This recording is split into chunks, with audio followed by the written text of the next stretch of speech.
오늘 묵상하실 말씀은 에스겔서 26절부터 36절까지입니다. 너의 선원들이 너를 데리고 바다 깊은 데로 나갔을 때 동풍이 바다 한가운데서 너를 파선시켰다. 내가 멸망하는 날에 재물과 상품과 무역품과 내 선원과 내 선장과 배의 틈을 막아주는 사람과 무역품을 거래하는 사람과 배에 탄 모든 군인과 배에 탄 사람들이 모두 바다 한가운데에 빠진다. 내 선장들의 울부짖는 소리에 해변 땅이 진동한다. 노젓는 사람이 모두 배에서 내린다. 선원들과 사람들이 모두 무트로 올라와서 파선된 너를 애석해 하면서 큰 소리로 목 놓아 울고 비통하게 울부짖는다. 머리에 티끌을 끼얹으며 재 속에서 뒹군다. 내 죽음을 애도하여 그들이 머리를 빡빡 밀고 굵은 베옷을 입으며 너 때문에 마음이 아파 울고 슬피 통곡할 것이다. 그들이 너를 애도하여 애가를 부르며 내 죽음을 이렇게 슬퍼할 것이다. 바다 한가운데서 두로처럼 파멸된 사람이 누구냐? 내가 무역품을 싣고 여러 바다로 나갈 때 너는 여러 백성을 충족시켜 주었다.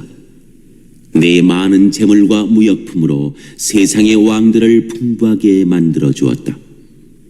그러나 이제 내가 파선되어 깊은 바다에 잠기니 내 무역품과 너와 함께 있는 선원이 너와 함께 깊이 빠져버렸다. 섬에 사는 사람들이 내 소식을 듣고 놀라며 그들의 왕들이 크게 두려워하여 얼굴에 수심이 가득했다. 문민족의 상인들이 너를 비웃는다. 멸망이 너를 덮쳤으니 너는 이제 아무것도 아니다.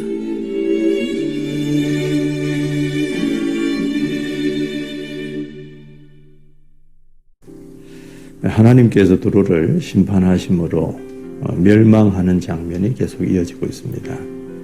오늘 말씀에는 두로의 멸망을 배의 파선에 비유하고 있습니다. 26절 하반절에 보니까 동풍이 바다 한가운데서 너를 파선시켰다, 그렇게 기록합니다. 동풍이라고 하는 것은 두로를 멸망시켰던 바벨론 왕국을 말합니다. 그러니까 바벨론에 의해 멸망한 두로를 이렇게 비유한 겁니다. 자, 동풍에 파선된 배와 같은 두로, 그래서 어떻게 됩니까? 27절을 보니까 네가 멸망하는 날에 재물과 상품과 무역품과 네 선원과 네 선장과 배의 틈을 막아주는 사람과 무역품을 거래하는 사람과 배에 탄 모든 군인과 배에 탄 사람들이 모두 바다 한가운데에 빠진다, 그렇게 기록합니다.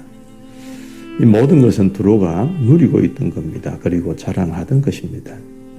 자신들이 스스로 봐도 아름답다고 자화자찬했던 것들입니다. 그런데 그 모든 것들이 함께 물속으로 침몰하게 된 겁니다. 두로가 왜 이렇게 되었을까요? 두로의 심판과 멸망의 시초는 무엇입니까? 그건 욕심입니다. 욕심의 중요한 속성은 끝이 없다는 것입니다. 가져도 만족이 없습니다. 오히려 가지면 가질수록 더 채우고 싶고 더 가지고 싶은 게 욕심의 속성이고 특징입니다. 그리고 그게 또 채워지면 어떻습니까? 그때부터는 교만이 발동합니다. 자기 외에 아무것도 눈에 보이지를 않습니다. 욕심이 잉태한 적 죄를 낳고 죄가 장성한 적 사망을 낳는다는 성경 말씀이 그대로입니다. 여러분, 만약에 자신이 쌓아온 것, 누리고 있는 것, 그 모든 것이 영원하다고 한다면 그건 말이 됩니다. 그러나 이 세상에 그 어떤 것도 영원한 것은 없습니다. 언젠가는 그것들이 나를 떠나든지 아니면 내가 그들을 떠나갈 때가 옵니다. 특히 하나님이 심판하시며 쓸어가시면 티끌 하나 남는 것 없습니다. 쓰나미가 후쿠시마 원전을 쓸고 가는 거 보십시오. 다 무너지고 다 쓰러집니다. 우리가 이 땅에서 누리고 사는 것은 하나님이 허락하신 범위 속에서 잠시 쥐고 있을 뿐입니다. 너무 욕심내지 마십시오.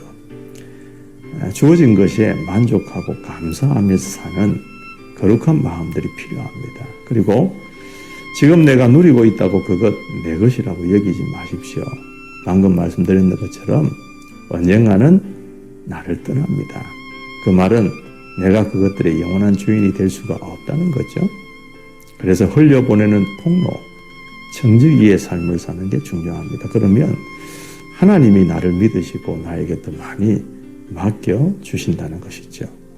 여러분, 지금 내가 너무 많이 가짐으로 교만한 모습은 혹시 없습니까? 나도 모르게 우쭐거리고 나도 모르게 다른 사람들이 나를 보고 이러쿵저러쿵 말할 만큼 내 마음속에 그런 교만이 없냐 그 말입니다. 그리고 아닌 줄 알면서도 너무 욕심내고 있는 것 혹시 없습니까? 이런 마음 잘 정돈하셔서 이런 게 나를 가로막고 있으면 하나님이 잘 보이지를 않습니다. 그리고 이웃도 보이지를 않죠.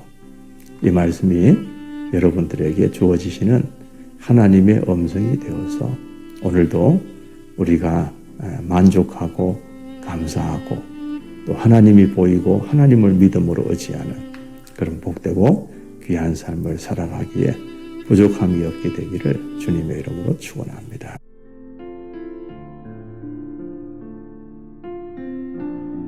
오늘 이 말씀을 가지고 어떤 분이 묵상한 내용을 하나 소개해 드리겠습니다. 부모님은 이겨서 빛나라는 소망을 담아 제 이름을 승이라고 지어주셨습니다. 그 뜻대로 저는 무엇을 하든지 이기고 또 이기려는 삶을 살았습니다. 그래서 시골이지만 초등학교와 중학교를 수습으로 졸업했고 인류대학을 다니는 동안 공인회계사 시험에 합격해서 대형 회계법인에 입사했습니다. 회계감사를 나가면 언제나 갑의 입장에서 온갖 접대를 받으니 두로의 왕처럼 마음이 교만해져 스스로 하나님 자리에 앉아 있었습니다.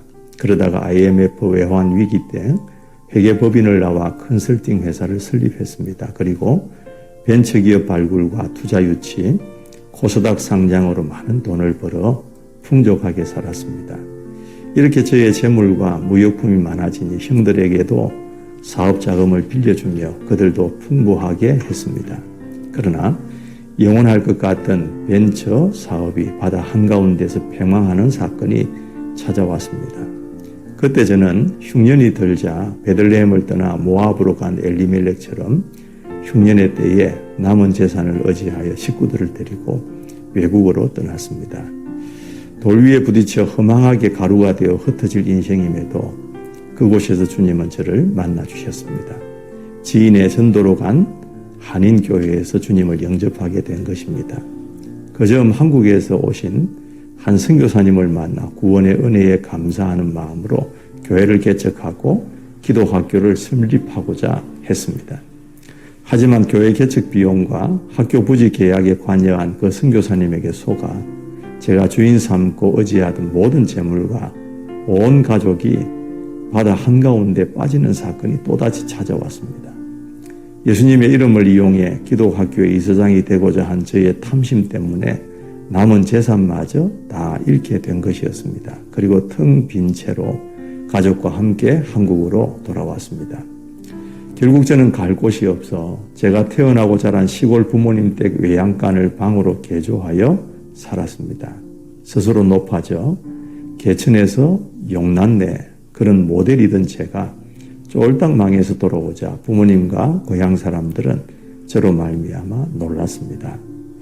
또한 형들은 빌렸던 돈을 제가 달라고 할까봐 심히 두려워하며 얼굴에 근심이 가득했습니다. 저는 고향 사람들과 친구들의 조롱을 견디며 악하고 음란했던 과거와 경건을 이익의 방도로 삼고자 한 저의 죄를 보고 슬퍼 통곡하며 회개하는 시간을 보냈습니다. 그러자 주님은 저를 인격적으로 만나주시고 다시 새로운 직장으로 인도해 주셨습니다. 두로처럼 패망하는 것이 마땅한 저를 살려주신 주께 감사드리며 이제는 예수 그리스도의 증인으로서 그 구원의 은혜를 전하며 살아가기를 소망합니다.